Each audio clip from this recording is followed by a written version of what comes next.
नमस्कार दोस्तों, प्रयागी अड्डा ऑनलाइन प्लेटफॉर्म पर आप सभी का हार्दिक स्वागत है।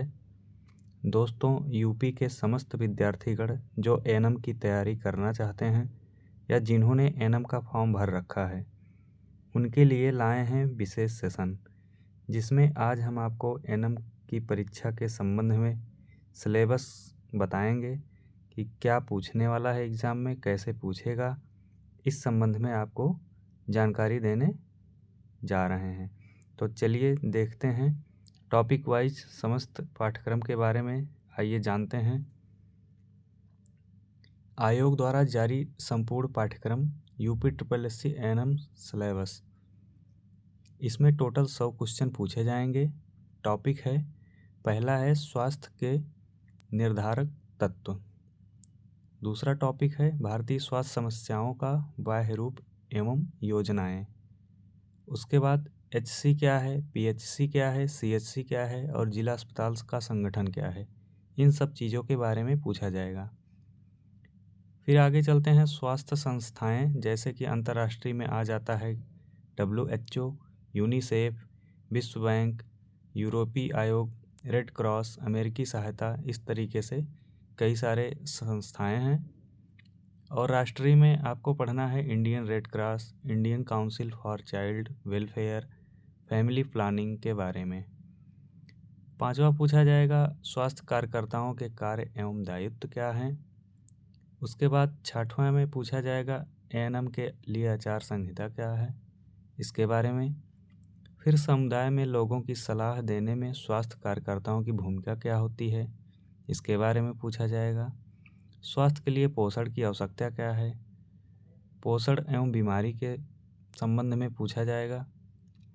आगे खाद्य पदार्थों का पोषण के आधार पर वर्गीकरण क्या है, इसके बारे में पूछा जाएगा। विभिन्न आयु वर्ग के लिए संतुलित आहार के बारे में पूछा जाएगा। विटामिन से संबंधित क्वेश्चन होंगे, खनिज से संबंधित क्वेश्चन होंगे और इन सब चीज़ों से होने वाले रोग, इन सब चीज़ों की कमी से होने वाले रोग और महिलाओं में पोषण जनित रक्त अल्पता के बारे में भी पूछा जाएगा प्रश्न। 5 वर्ष तक के बच्चों का पोषण के क्या है, पोषण में एएनएम FHW आंगनवाड़ी कार्यकर्ता की भूमिका के बारे में पूछा जाएगा। आगे मानव शरीर की संरचना और शरीर प्रणाली तथा उनके कार्य, इसमें बहुत सारी चीज़ें आ जाएंगी, जैसे मानव कंकाल हो गया, इसी तरीके से बहुत सारी चीज़ें आ जाएंगी।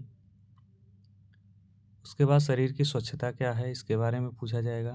मानसिक स्वास्थ्य की अवधारणा, संक्रामक रोगों के नियंत्रण हेतु, रोकथाम हेतु सामान्य उपाय।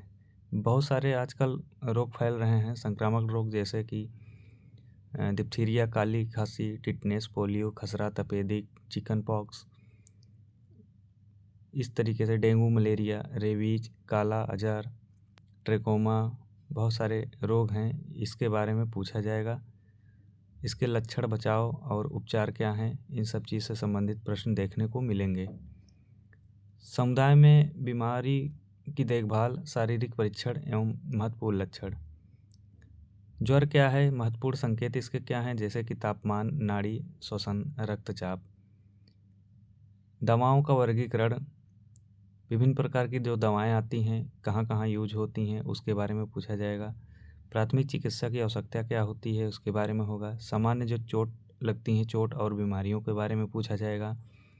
कट और घाव, इसके प्रकार, सिद्धांत तथा प्राथमिक चिकित्सा व देखभाल के बारे में प्रश्न आएंगे। शिशुओं और बच्चों में वृद्धि और विकास को प्रभावित करने वाले कारक। अगला है बच्चों का शारीरिक, मनोवैज्ञानिक और सामाजिक विकास। दुर्घटनाएं, उसके कारण और सावधानियां, जो दुर्घटनाएं होती हैं उसके कारण और सावधानियां और तथा उसके रोकथाम। विशेष स्तनपान के बारे में पूछा जाएगा। विद्यालय स्वास्थ्य उद्देश्य क्या होता है, समस्याएं और विभिन्न प्रकार के जो कार्यक्रम चलाए जाते हैं, विद्यालय का वातावरण कैसा है, इन सब चीज़ों के बारे में। अगला है किशोरों के लिए यौन शिक्षा के बारे में पूछा जाएगा। मासिक चक्र क्या है, उसके दौरान स्वच्छता क्या बरतनी चाहिए, इसके बारे में पूछा जाएगा। किशोरावस्था में गर्भधारण और गर्भपात संबंधित जानकारी। अगला है भ्रूण और नाल क्या होते हैं, इससे संबंधित प्रश्न देखने को मिलेंगे। सामान्य गर्भावस्था, गर्भावस्था के चिन्ह और लक्षण, सामान्य प्रसव के दौरान देखभाल, नवजात की देखभाल, गर्भावस्था की असामान्यताएं तथा लास्ट है गर्भपात। गर्भपात के प्रकार और गर्भपात के कारण, इन सब चीज़ों से संबंधित क्वेश्चन देखने को मिलेंगे। तो इसका हम टॉपिक वाइज एक एक करके ऑब्जेक्टिव क्वेश्चन तथा कुछ वन लाइनर फॉर्म में आपको हम प्रोवाइड करेंगे।